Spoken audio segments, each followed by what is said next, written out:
As soon as these forces are taken hold of or appropriated by man, they will be far more real and living than those things that man clings so desperately in the mortal, clings to, because they can be seen, felt, and handled or contacted through the limited mortal senses.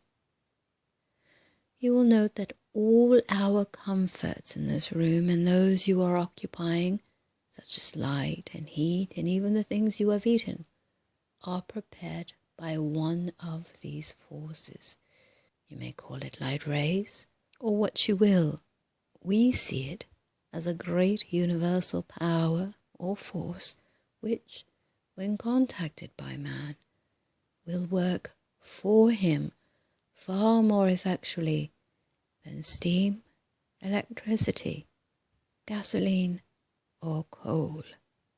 Yet we call it one of the least of the forces or powers.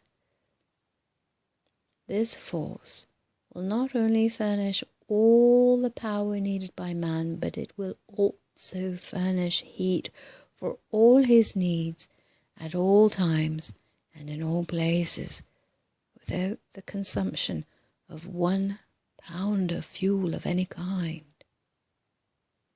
This force is perfectly noiseless, and if man will contact and use it, it will stop a great deal of the noise and confusion that now seems unavoidable. This power is right at hand, all about you, waiting for man to contact and use it.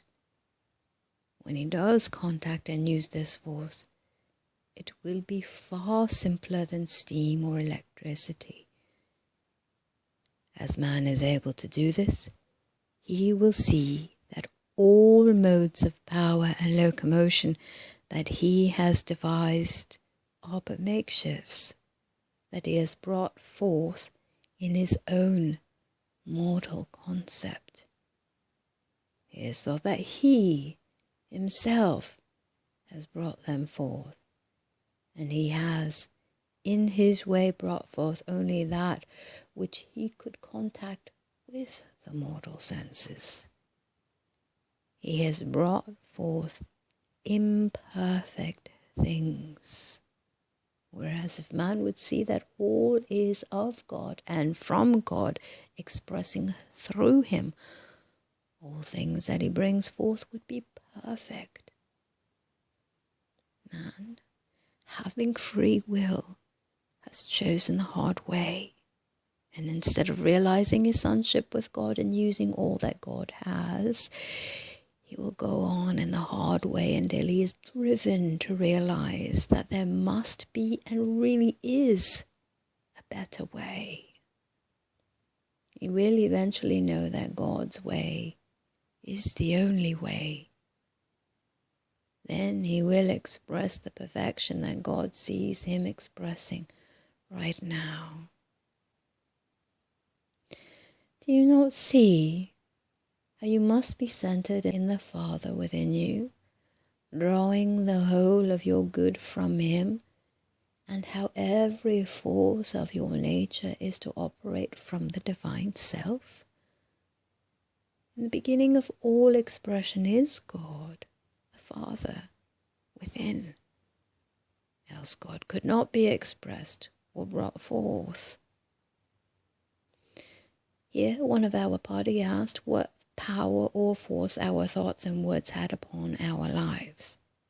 She held out her hand, and in a moment a small object was lying in it. She said, "Let me drop this pebble into this bowl of water." You see the vibrations caused by the pebbles coming in contact with the water radiate from the center in ever-widening circles until they reach the rim of the bowl, or outer edge of the water, where, to the eye, they seem to lose their force and stop.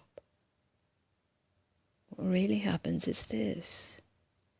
As soon as the vibrations have reached the limits of the water, They start on their return journey back to the place where the pebble entered the water, and they do not tarry until they reach the center.